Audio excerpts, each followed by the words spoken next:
to live with integrity. She goes to the high school for environmental studies. She comes out to tree plantings, any kind of like environmental meetings. You know, we're working on developing a Queens High Line. There's an abandoned railroad that we want to turn into a public space. So that's one of the projects I'm working on, and we need the support of our community, especially the diverse voices. I'm the only voice of color and female representing, you know, that part, the southern part of the tracks. I don't know if you guys have seen that by the 99th Street. There's an abandoned railroad. They have these cars and propane, things like that there. So we're trying to turn that into a park so that all our families, you know, who live here can enjoy it. And so that's one of the things. I also started an organization called SUSTQ for Sustainable Queens to be able to share and spread the knowledge that I've learned and to, you know, hopefully inspire you to explore your creativity and to not only develop who you are, but develop a concern and love, you know, for the earth, our environment, and our community. So first I want to ask, well, what are some of the benefits of trees? I know Mama Suchi spoke about trees just a couple of weeks ago. It provides oxygen. Oxygen? Firewood. Fire. Okay. But intact, what do they do? Amrita? They retain a lot of water. Where? Like in the roots. In the roots, yes. And that's one of the reasons why you guys have maybe heard about a project called Million Trees in New York City. That's their main goal in storing a lot of water underground and helping to make the ground just a lot more stable. Because we're an island, the whole of, you know, New York City is an island, and the more trees we have, the more it'll anchor the land and the ground to the earth and absorb more nutrients. Any other ideas or thoughts about what trees do for us? Yes? They give us paper. Paper, okay. Yes. Food, yes. They absorb carbon dioxide. Yes, that's an important one, and there are a lot of trees. I organized groups to plant trees out in Far Rockaway. That's a Trees for Public Health area, which means that there are high cases of asthma in our city, in our communities, and the children there are having trouble breathing and serious health problems because of the pollution going on. And these trees have a direct and immediate effect in cleaning the air and helping them to live healthier. Anything else that trees do for us? They give good shade. Good shade, yes. Those are all excellent. And Their houses for birds. yes, yes, shelter and homes for wildlife. That's an excellent one. Okay. And okay, so you mentioned that trees give us food and also from gardens. When you eat your fruits and veggies and grains, where do they go afterwards? Like, you eat the yummy parts, but what do you do with the rest? They go for processing so it doesn't rot. The garbage? Does anybody compost or put them in their garden? Okay. How many of you have gardens or a yard? Okay. How many of you plant anything in your garden? What do you plant? Flowers, food? Yeah. Vegetables. Okay. Vegetables? What's your favorite vegetable? Cucumber. Okay, that's very good for you. Okay. And what do you do with the cucumber after you, like the seeds and everything? I plant them. You plant them back again? Very good. So you see, you're planting your veggies, you're saving your seeds, and you're planting more veggies again. That's completely recycling. And that's something that Vandana Shiva, who's a pioneer for the environment and the earth, that's what she tells us we need to do. Because right now, they're taking the seeds. There's a company called Monsanto, and they genetically modify our seeds and our food. That's why they last longer. So they'll put certain genes, like in some tomatoes, they used to put fish genes, and other items like corn, they would modify it so it all becomes the same. Like, especially if you go and you eat fast food, you know, McDonald's wants their fries and their burgers and everything to taste the same, and this promotes more factory farming and and the plantations for that will grow these modified foods because they want a specific quality. But when you're tampering with nature in that way, it will affect your body. For instance, like when you go in the grocery store, how many different products do you see there? A lot. A lot, okay. Or when you go, if you go to the movie, like what are some of the products you would buy or you would eat? Candy. Candy, popcorn, soda. Do you know what they're made of? Sugar. Corn. They're all corn. Corn syrup. Yeah, whether it's in high fructose corn syrup, which is in the candy, which is in the soda, and the popcorn itself. So these are things that, you know, when you look at, you know, what you're eating, it's important to know like where they're coming from and what happens, like the complete life cycle. Like think about like who grows, you know, if you're growing your own food, you know, like this body, you know, or this carrot or this cucumber grew by your own hands. And I don't know if you ever, when you plant something, it's kind of magical when you see that seed, you know, pop up and you see that little bit of green. I don't know, I still get excited every time I see like one little, you know, leaf pop up. So, I mean, and that's life. And when you think about dirt, you know, in that way, this is just, you know, you think, oh, it's just dirt. But dirt gives, you know, life, so much life to just about everything. And one of the most like spiritual relationships you could have is with the earth. And getting your hands, you know, you touch that earth, you're touching this like living, you know, being that's enabled us to be here. You know, I mean, like what are some of the things that the earth does for us? What does it provide? What? What was the question? What does the earth provide? What does the earth provide for us on this planet? Plant life, like food. Mm-hmm. Yes. Anyone here?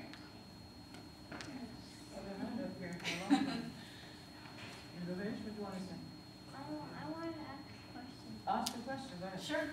Is there something else other than a tree that can give us oxygen? It's mainly green plants as well.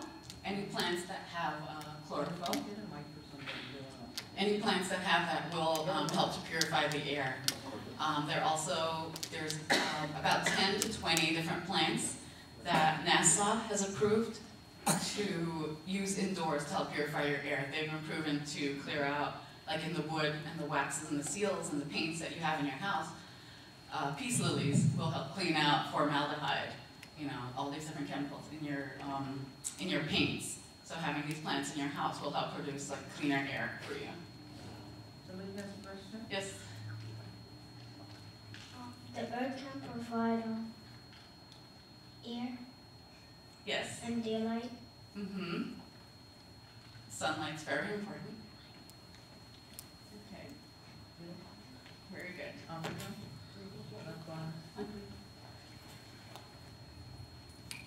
It can provide us water with the Yes. water cycle. Mm-hmm. Mm-hmm.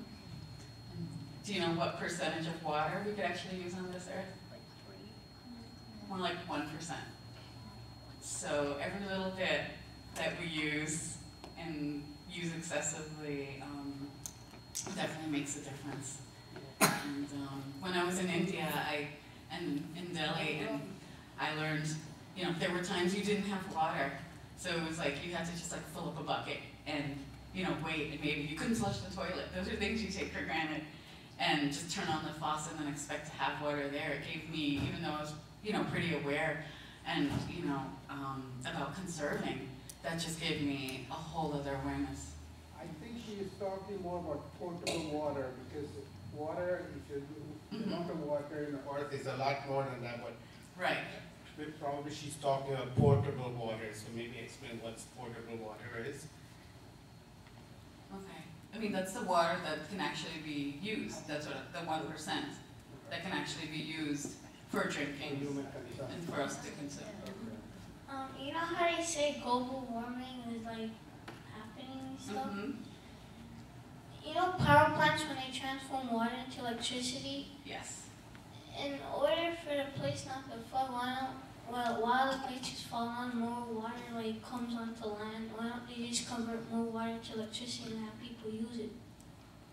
That's a possibility. You know, we're exploring, you know, better ways, and it helps when we as a community, also say that we want these things, because sometimes we're waiting for someone to go out there and say that, you know, and to save the world or to do this, but you realize that you're that person. Your voice counts. Every decision you make is a vote for a product or a service. So if you decide to buy a McDonald's or an organic banana or an organic apple, you're saying, I'm voting for that. You know? So when you're hungry and you have a Question on few, the side, question. oh, you have a question? So I don't have a question. I have something to say about the earth and its water. Okay. You know how the ice caps are melting? Mm-hmm. I think all that water is going to cover up all New York and everything. And then we're going to have another ice age. And then the earth is going to go around in a cycle, sort of like how it rains and then it evaporates again, like a cycle like that. Like we're going to have an ice age and it's going to melt, come like this again. The ice caps will melt and then it takes over the whole place with water and then it's going to have another ice age. Right? It's going to go around a cycle like that. I mean, the Earth has different cycles, and that's probably not going to happen for a long time. I don't think you'll be old enough to see it, but Look, somebody else on that side? I'm right over here.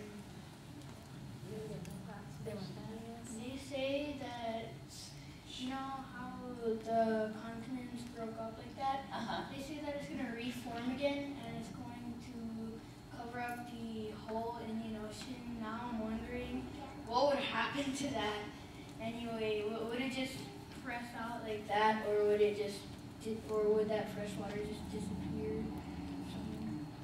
That's a really good question. I mean, that wouldn't happen. The rate that the plates are moving is so incredibly slow. We wouldn't see that in our lifetime. But our water, with the rate that we're using water, our supply is probably going to be evaporated and used up long before that. Not dismal, but okay. So I have a question for you. So you're hungry and you have a few dollars. What kind of fast food would you buy? McChicken. Okay. I would buy pizza and soda. Pizza and Or soda. rice. Okay. Anyone else? A salad. Hmm? A salad? A Halal salad. Okay. Halal food. Halal food. Okay. But you know, you go to some carts, they take a long time, so that might not be fast food. Civils, right? Civils. Okay. Anything else? Amrita? Banana. A banana? Okay. Dunkin' Donuts. Dunkin' Donuts? Okay. I'm going to show you what kind of fast food I...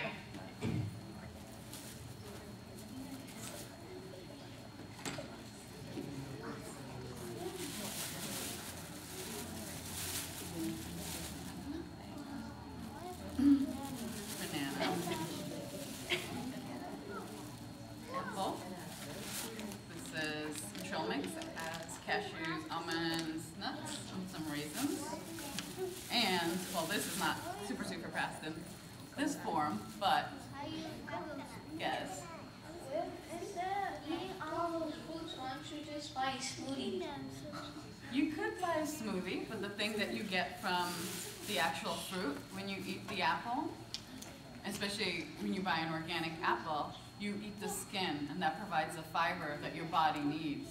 And it literally, it's like a little scrub brush that goes through your whole body.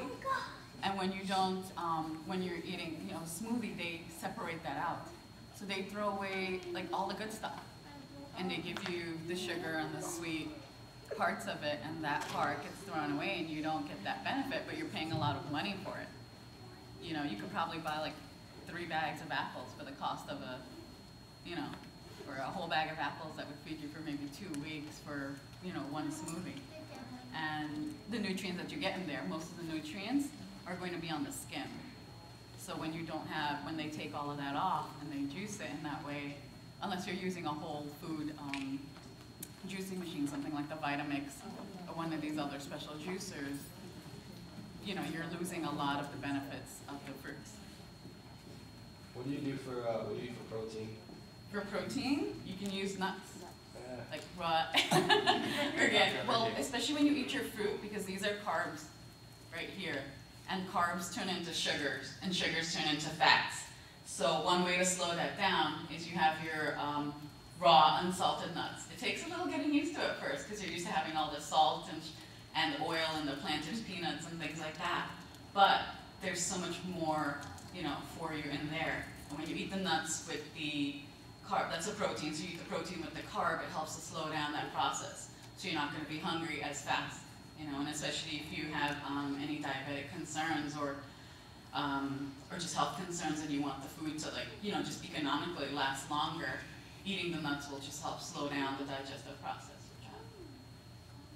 I mean, there are other forms of protein that you can eat, but especially in this country, we have an emphasis on protein and we're eating too much of it, and we're not doing the labor, like back in Guyana, back in India, Trinidad, wherever.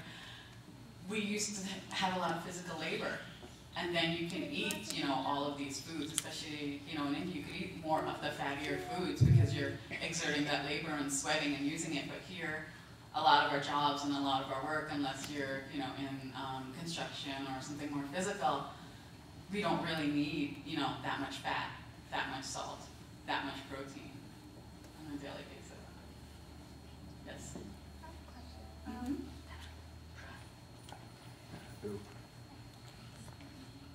If we're being encouraged to eat more healthy, how come fruits and vegetables are more expensive than the fast food? That's a great question.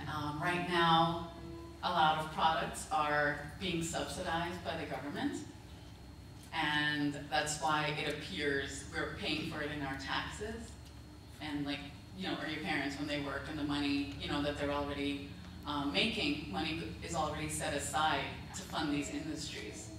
So, and because there's the corn subsidies and the meat subsidies and things like that, they get it at a cheaper rate, but we're paying for it, ahead of time.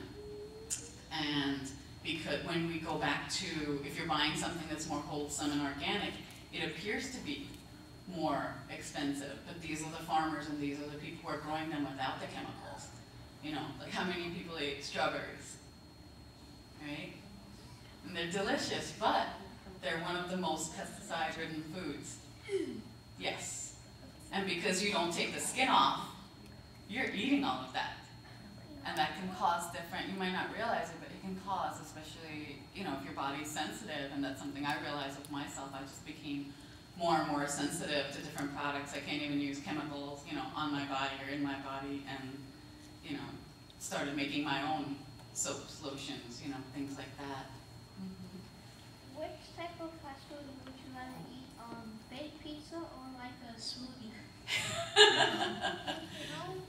I usually try to carry something, like either, if I don't have one of these, I take a Lara bar, which is a raw food bar, which is made pretty much of the same thing. It's made of nuts and dates and dried fruit.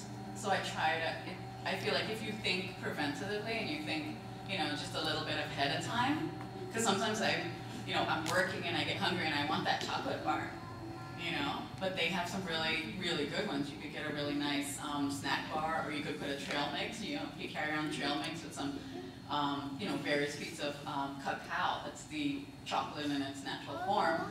You get all the benefits, the antioxidants, which are great for your skin and for energy, and without the chemicals. Is there a way people can make fast food that they say is unhealthy, but they can make vegetables and stuff taste good, so kids and stuff are encouraged to eat it? Yes. I mean, and that's part of what we're doing. I've been taking an Ayurvedic nutrition class through Mother Maya with Wise Earth Ayurveda, and we're learning how to make our own ghee, which is so simple. And once you have that fresh buttery ghee, and it has this nutty flavor, you're never going to eat butter again. I mean, butter is better.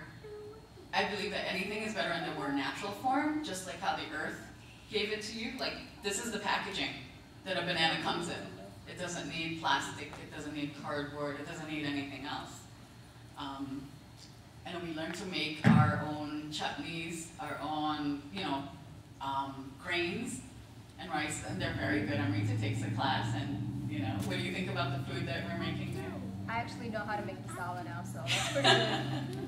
So you learn to make your masala. You get like so much in touch with your food, and that's something. Thank you. That's something I feel like we've lost touch with. We come from such a great culture and heritage, you know, with our ancestry in India and the Caribbean, you know, through agriculture and being so close to our food sources. And thank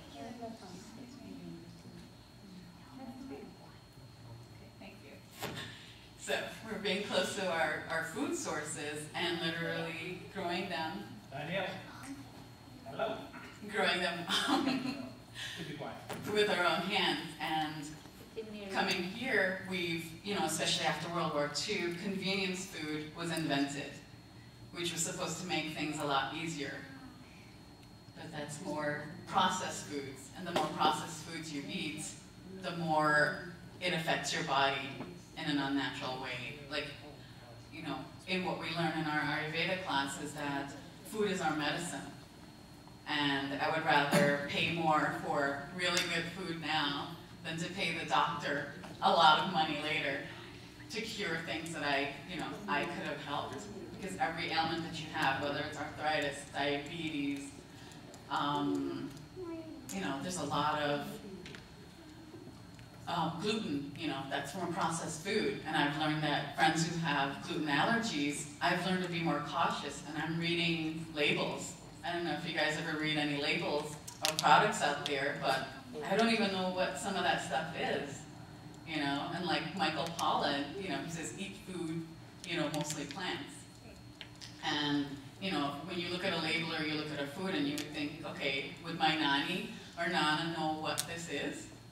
You know, would they know what a hydrogenized, you know, oil or, you know, fat, you know, or desaturated beef fat? That's something that's actually in some crackers and some cookies too, when you look at it. So there's a lot of products that we think, you know, might be healthy for us, and they're packaged in that way, and they're labeled, but they don't really represent what's good for you. You know, if something needs to have that many labels to say this free, that free, you know, whatever, it's misleading because it's not providing us with what we need. The foods that have, you know, everything that's good for you don't even come with those labels. They just come from the earth, and these are just gifts from our planet that grows pretty much freely, and if you grow them.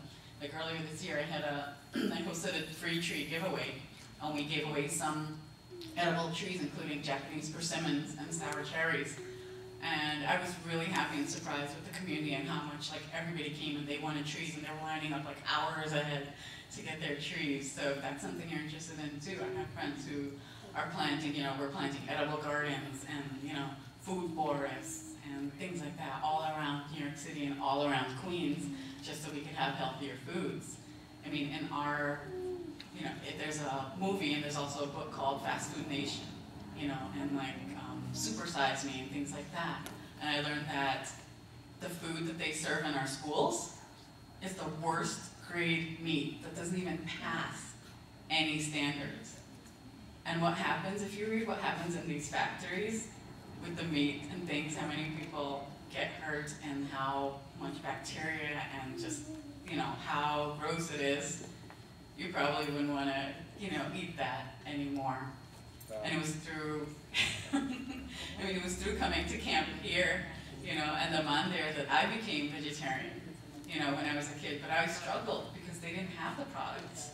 They didn't have a lot of products, you know, 20 years ago, you know, when I was a kid. So I struggled, you know, trying to find, you know, what was there, what could I eat that was healthy. So I had so much research. I mean, that's why I spend, you know, most of my time, and I've started this, you know, company to do this and to provide the information because there's just a lot out there.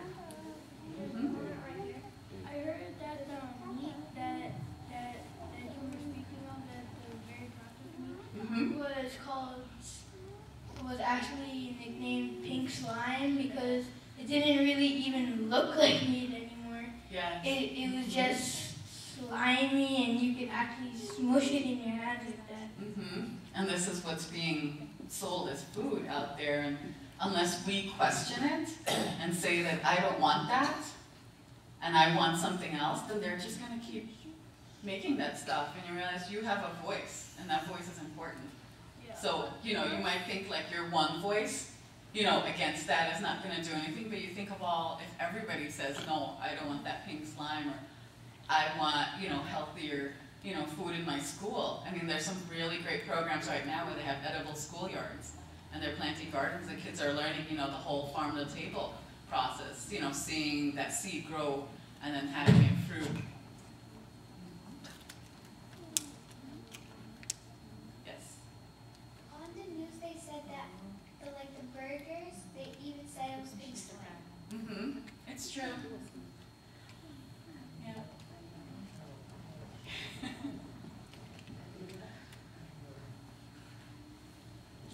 McDonald's, they give really, really fatty stuff. And I was eating a sandwich one time with really, really salty fries. And I checked the calories, and I combined them. And I thought I was eating like 700 calories right there from just the fries and a sandwich. Mm-hmm. It was really, really strange. Right. I stopped eating right away. That's good. I mean, our, you know, between 1,200 and 1,500 calories is what we, you know, usually need unless you're more active and you're an athlete. You can eat more, but when you look, and that's just recently that they started putting these nutrition facts out there. And if you go out to restaurants, you look at the menus, does that change your mind when you see like one meal is suddenly 1,000 calories? You know, you realize like, what are they putting in there that, you know, to fatten it? You know, even the food that they show you when they take the pictures. I worked for a food photographer, and it's so unreal. It's just like acting, the amount of makeup and things that they put on the food to make it look nutritious. And McDonald's is genius. They put specific fragrances. They've gone through so many tests. It's incredible. I mean, I admire them for their genius in doing this, but being able to tap into our senses and to find what foods are comforting, what smells. Those smells are all artificial. The tastes, all artificial as well.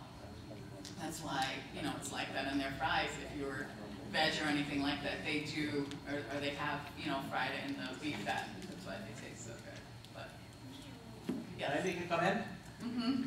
How many of you know what is my job? What do I do for a living? Anyone you know what I do for a living? You're a bandit. Huh? Bandit? You gotta be joking. You're a scientist. I give you a secret.